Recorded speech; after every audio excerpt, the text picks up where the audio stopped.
자신의 가족이 지금 청문회장에 출석해 앉아 있다고 가정해 보십시다. 철저히 조사당에 탈탈 털리고 법 앞에 부정과 비리가 낱낱이 밝혀지기를 원하시는지요? 그래서 빨리 정의로운 사회가 구현되고 죄 짓는 자는 다 처벌받고 죄 짓고 살 수 없는 공명정대한 사회가 오기를 갈망하시는지요? 아니면 좀 살살해 주시기를 원하시는지요? 좀 봐주시기를 원하시는지요? 사랑과 긍휼을 베풀어 주시기를 원하시는지요? 자기 자녀가 지금 청문회장에 앉아 있습니다. 아니면 더러는 내 배우자가 앉아 있고요. 자기 부모가 그 자리에 청문회 받고 있다고 생각한다면 아마도 좀 살살하고 좀 봐주기를 바라는 마음이 인지상정일 것 같습니다. 그런데 야고보도, 오늘 야고보 사도 이런 마음에 조금 공감을 하는 것 같습니다. 오늘 읽은 본문 12절을 보면 너희도 언젠가 심판받을 때가 있으니, 12절 말씀 한번 띄워주시죠. 12절을 보면 너희도 언젠가 심판받을 때가 있을 것이다. 자, 심판받을 자처럼, 곧 나도 심판대 앞에 서게 될 자처럼 지금부터 말하고 행동할 것을 준비하라는 거죠. 다른 사람을 비난할 때는 말을 좀 아끼고 조심하고 삼가할 것을 권고합니다. 즉 평소에 미리미리 사랑과 긍휼을 베풀며 살아갈 것을 추천하고 있습니다. 그런 생각하다가 거꾸로 된 청문회를 가끔 상상해 보기도 합니다. 거꾸로 된 청문회요. 청문받을 대상은 난 자격이 없다고, 절대 나 같은 사람이 해서는 안 된다고 그렇게 주장합니다. 그래서 자신이 공직을 맡으면 안 된다는 증거 자료를 산더미처럼 준비하고 그렇게 보여주고 있는 거죠. 자신이 부적격하다는 것을 어떻게 해서든지 증명해 내려 최선을 다하는 것입니다. 반대로 질문하는 자들은 아니 당신 같은 사람이 안 하면 누가 그 일을 합니까? 당신이 안 되면 여기 자격 있는 자가 누가 있겠습니까? 우리는 뭐 자격이 돼서 여기 이러고 있습니까? 누구나 다 부족하고 허물이 있지만 서로서로 도와주고 협력해주고 응원해주니까 할 수 있는 거지요. 이번엔 그냥 못 넘깁니다.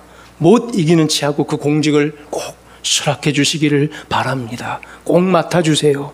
우리가 옆에서 잘 도와주겠소 하는 이러한 청문의 장, 심판의 장이 아니라 격려의 장, 축복의 장이 되는 그런 청문회 말입니다. 세상은 결코 그렇지 못합니다. 교회는 그러나 마치 이런 곳이 돼야 되지 않을까 생각합니다. 어렵고 껄끄러운 일을 남에게 떠넘기는 것이 아니라 섬김, 또 섬기는 일, 굳은 일, 희생과 양보가 필요하고 손해가 될 만한 일은 서로 하려 들고, 나름 영예롭고 중요하다 싶고 앞에 나서야 될 일은 서로 상대방에게 맡아달라고 격려하는 그런 곳, 그러면서 난 자격이 없어 하고 극구 사양하는 곳, 그러다가 거룩한 사명에 그 일을 진심으로 일하고자 하는 마음으로 두렵고 떨리는 마음으로 마지못해 수락하는 곳. 오늘 야고보서 말씀을 깊게 묵상해 보는 가운데에 하나님의 이러한 아가페 사랑이죠. 또 하나 엘레오스 긍휼입니다. 사랑과 긍휼의 마음을 배우는 귀한 은혜가 우리에게 있기를 간절히 소망합니다. 오늘 본문 8절을 보면요, 야고보는 최고의 법을 설명합니다. 최고의 법, 구약의 모든 율법을 한 번에 총망라해 주시는 예수님께서 다시 쓰시는 최고의 법, 레위기 19장 18절에 있었던 네 이웃 사랑하기를 내 자신과 같이 사랑하라 나는 여호와니라 말씀하셨던 하나님의 그 최고의 법을 예수님께서도 그대로 이어가지요. 바로 네 이웃을 네 몸과 같이 사랑하라. 이것을 신학자들은 The Great Commandment라고 해요. Great Commandment.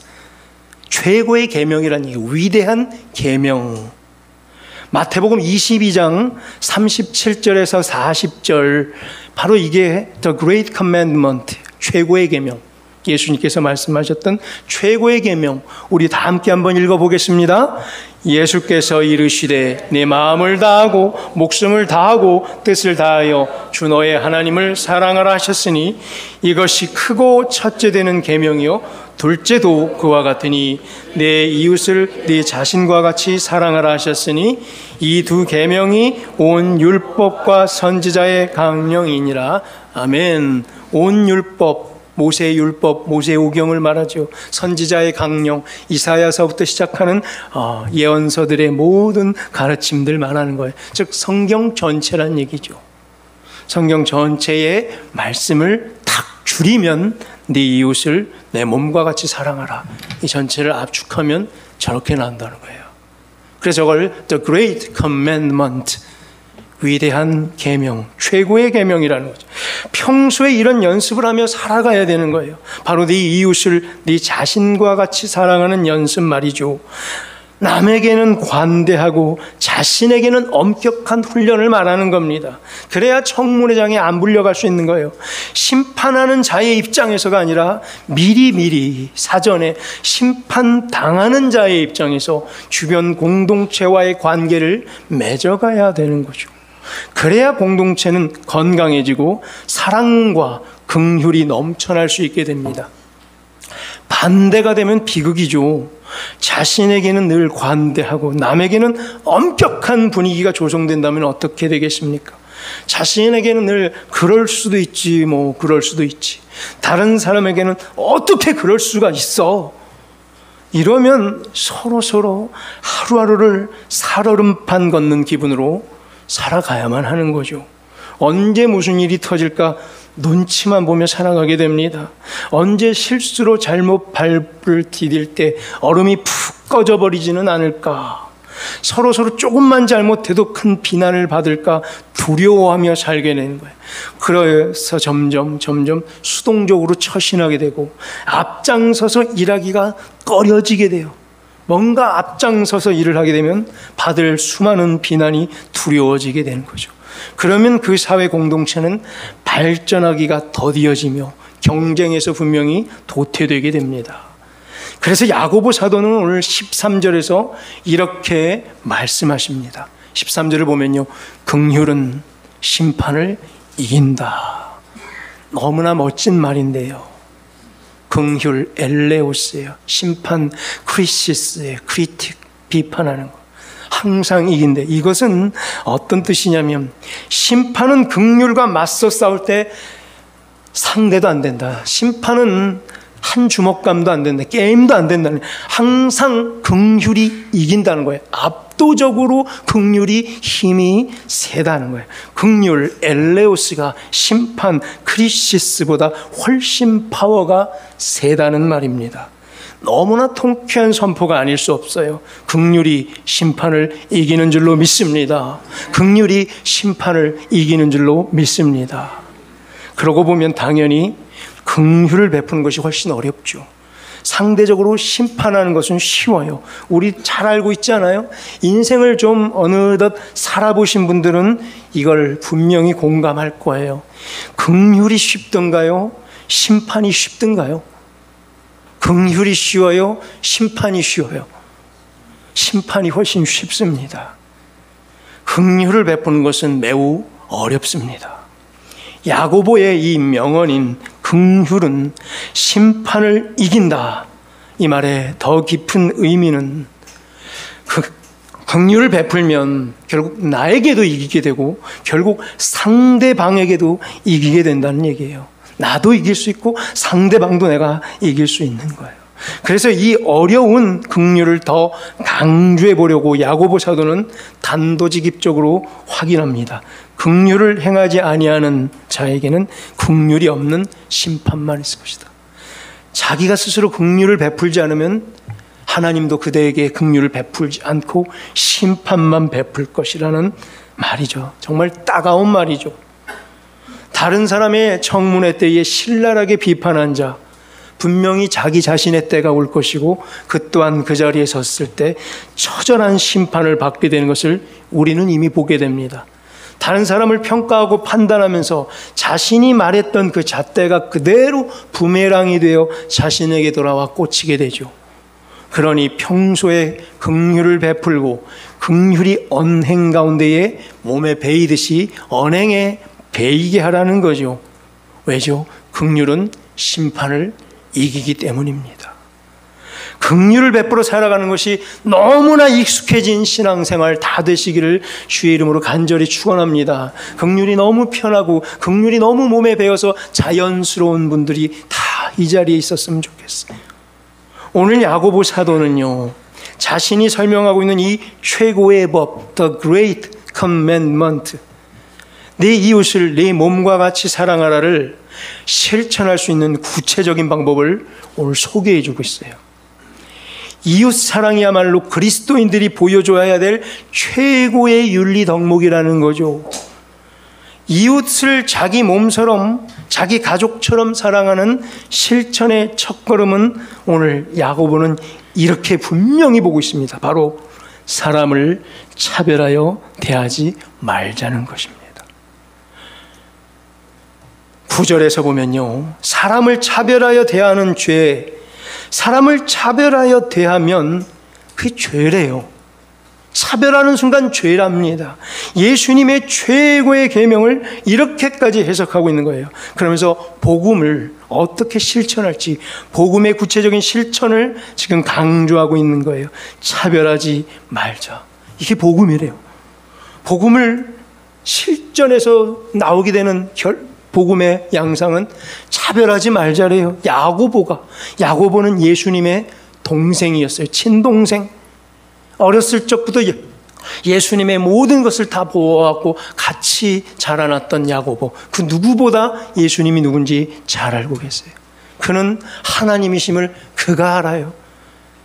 그가 모세 때 이미 계셨고 그가 다윗 때 이미 계셔서 다윗의 칭송을 받았다는 것을 이미 그는 살면서 확신했던 야고보.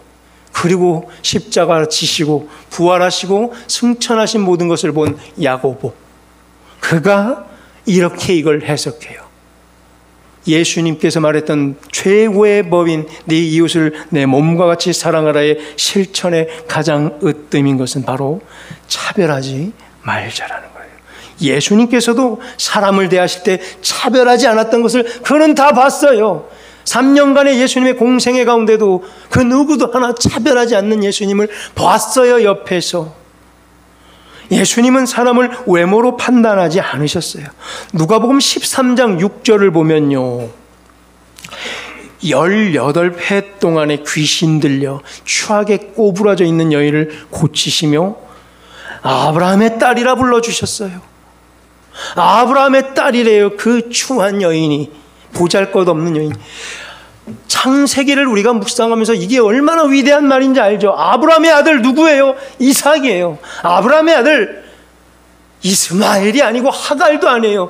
이삭, 아브라함의 아들의 조건, 그 권세를 위하여, 이삭을 보호하기 위하여, 아브라함의 자손을 보호하기 위하여 심지어는 이스마엘과 하갈 내쫓아버렸어요. 몸종 하갈과 자기의 또 다른 핏줄 이스마엘을 내쫓아 버릴 정도로 이삭은 굉장히 중요한 인물이죠. 바로 아브라함의 자녀라는 개념이에요. 그 아브라함의 자녀, 구약 때 목숨 걸고 그렇게 지켜왔던 이것을 오늘 예수님은 어떻게 해석하고 있어요? 그 보잘것없고 꼬부라진 추한 18해 동안 이렇게 버림받은 여인이 아브라함의 딸이래요. 다른 말로 아들이었으면 이삭이었다는 얘기예요. 이삭의 권세를 그 여인에게 아무 차별 없이 예수님은 부여하고 있는 거예요. 그리고 뭐래요? 이 꼬부라져 있는 여인을 고치시고 매임에서 풀어주래요. 매임에서 푸는 것이 합당하니라. 매임에서 풀어주래요. 꽁꽁 묶지 말고 좀 풀어달래요. 왜 그렇게 우리는 꽁꽁 묶을까?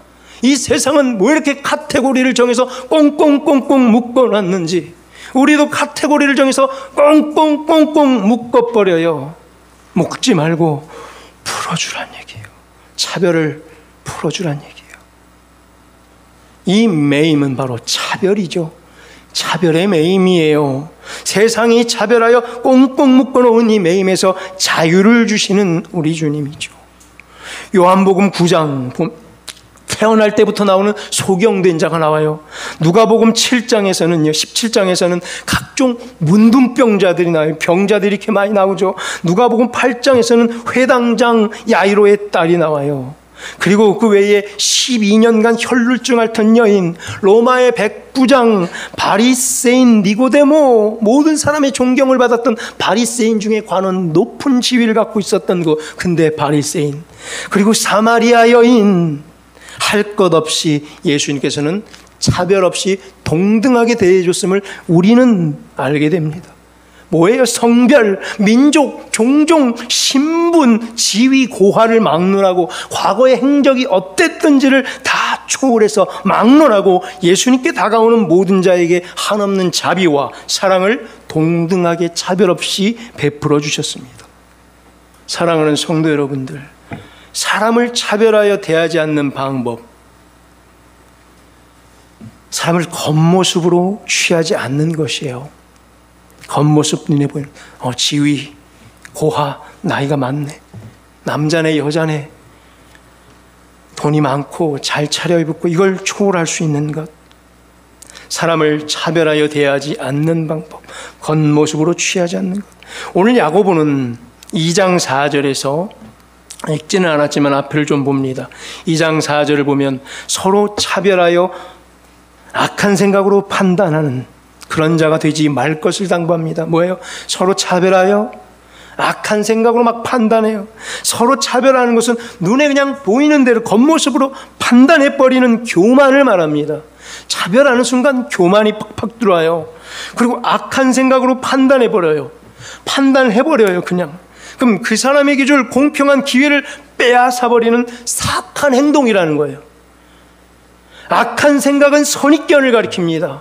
악한 생각은 고정관념을 가리킵니다. 내게 있던 고정관념, 바뀌지 않는, 내한테 이미 한 번 들어와버렸던 선입관, 이게 선입견이 있으면 바뀌지 않아요. 저 사람 원래 저래라는 이 카테고리에 그냥 콱 묶어버려요. 이 사람은 이런 사람하고 A 카테고리, 저 사람은 저래 C 카테고리로 묶어버려요. 그럼 그 사람은 이제 기회를 잃어요. 무슨 기회? 변화 받을 수 있는 기회를 잃어버려요. 내가 카테고리로 묶어버렸기 때문에 절대 안 변하는 사람이 돼버리는 거예요. 누가 그래요? 예수님 만난 자들 다 변했잖아요. 예수님 진짜 만난 자들 다 변할 줄로 믿습니다. 우리가 감히 카테고리 지어서 꽁꽁 묶어놓는 차별을, 죄악을 저지르면 안 되죠.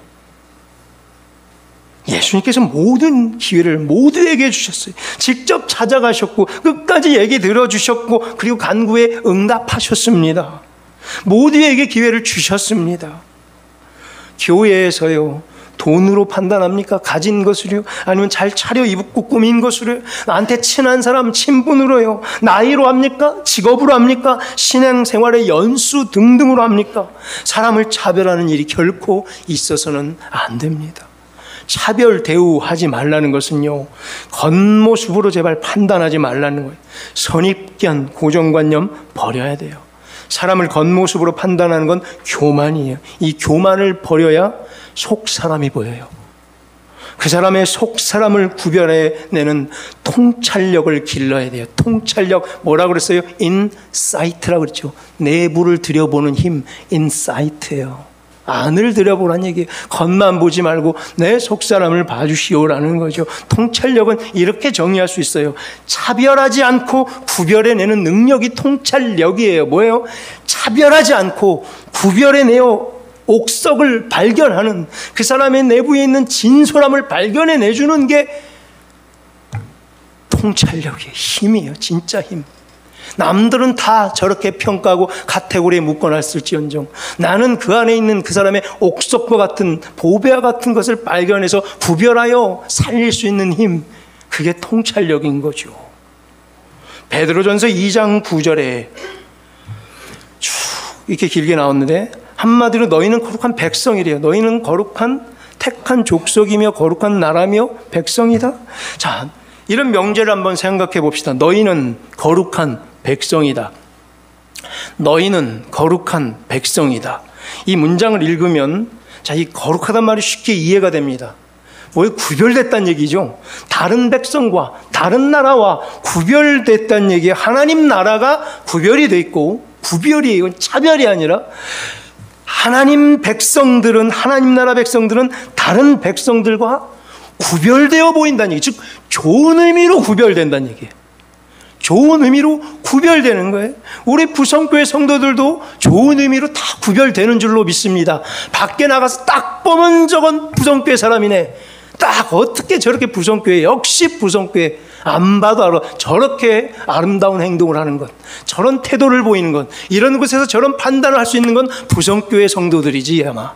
이 지역에 그런 좋은 소문나기를 주의 이름으로 축원합니다. 구별이에요. 어떻게 이 주변에 있는 나는 다른 교회랑은 좀 구별되네. 역시 부성교회네. 야, 부성교회 그 아픔을 딛고 이렇게 일어서는구나. 저 사람들 쉽지 않았을 텐데, 참 힘들었을 텐데, 역시 대단하네. 저들에겐 뭔가 있다. 저들이 믿는 하나님이라면 진짜 하나님일 것이다. 나도 저들이 다니는 교회라면 나도 저들의 교회에 함께 가고 싶다. 나도 저 사람처럼 한번 돼보고 싶다. 이런 구별된 인생 살아가기를 주의 이름으로 축원합니다. 믿지 않는 세상 사람들보다 하나님 나라의 백성들이 더 경건해 보여야 되고, 더 경우가 있어 보여야 되고, 예의가 있어 보여야 되고, 밝아 보여야 되고, 기쁨이 넘쳐 보여야 된다는 걸 말하는 거예요. 여러분들처럼 말이죠. 스마일 잊지 말고 여기가 이렇게 간지러워야 돼요. 그래야 웃음이 안 끊겨요. 여기가 간질간질. 더 겸손해 보이시고, 죄로부터 해방되어 나온 자의 감격이 늘 우리 안에 살아있어야 돼요. 해방했잖아요. 죄로부터 나왔잖아요. 얼마나 감격이에요. 죽을 수밖에 없는데 이 감격이 늘 뿜어져 나와야 돼요. 내 몸 밖으로. 천국을 소망하지 않아요? 표대를 바라보는 자, 천국을 소망하는 자의 진지함과 흔들림 없는 지조가 주변에 어떤 요동이 치든지, 얼마나 큰 풍랑이 일든지 간에 잠잠하게 끝까지 갈 수 있는 이 지조. 자기가 하려고 막 설쳐대는 것이 아니라 천지의 창조주, 만물의 주관자께 모든 것을 맡겨드리는 담대함과 여유도 보이는 인생. 쉽게 남을 비난하고 판단하기보다 자신을 먼저 깊게 돌아보는 지혜가 뿜어져 나오는 사람들. 이러한 모습들이 하나 둘씩 내 삶 속에 보이기 시작할 때 내 스스로가 구별되어 가고 있는 줄로 믿습니다. 사랑과 긍휼의 마음이 비판과 심판의 마음보다 커지기 시작할 때 하나님 나라 백성으로서의 점점 구별되어지는 모습이 되어간다는 얘기죠. 사랑이 비판보다 커지고 긍휼이 심판보다 커지는 삶. 이제 말씀을 맺겠습니다. 예수님께서 보여주신 복음에는 차별이 없습니다. 십자가에는 차별이 없습니다. 십자가 누구나 보면 돼요. 복음에는 아무 차별이 없어요. 십자가는 아무 차별이 없어요. 누구나 다 남녀노소 지위 고하 막론하고 쳐다보는 자가 사는 거예요. 조건과 차별이 없어요. 모세 때 장대 위에 높게 달린 높뱀을 쳐다본 자는 누구나 예외 없이 살았어요. 그래서 높게 매단다 그랬잖아요. 예수님의 십자가에서 가장 높은 곳에 골고다 언대 꼭대기에 그렇게 장대를 높이 또 세워서 예수님의 몸을 올렸죠. 왜요? 다 쳐다보라고. 누구나 다 쳐다보라고.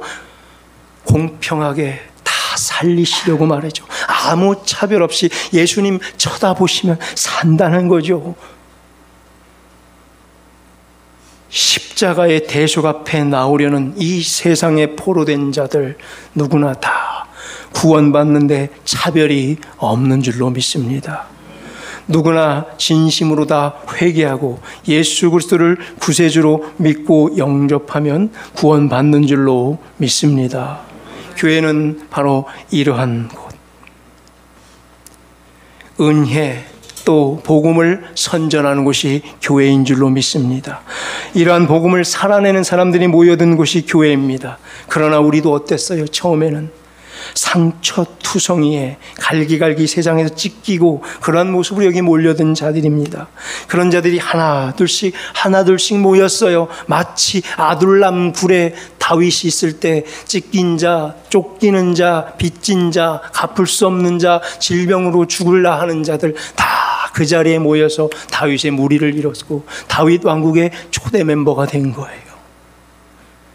예수님의 사랑과 긍휼로 치유받은 사람들입니다. 심판의 잣대가 아니라 긍휼의 마음으로 우리에게 말 걸어 주셨기에 우리가 회복된 줄로 믿습니다. 긍휼은 심판을 이기기 때문입니다. 그래서 내가 이렇게 거룩한 백성으로 구별된 것이죠. 이제 내가 구별됐으니 다른 사람을 구별해 내십시다. 통찰력을 갖고 그 속사람을 우리가 한번 구별해 내십시다. 바로 긍휼은 구별의 원동력인 거예요.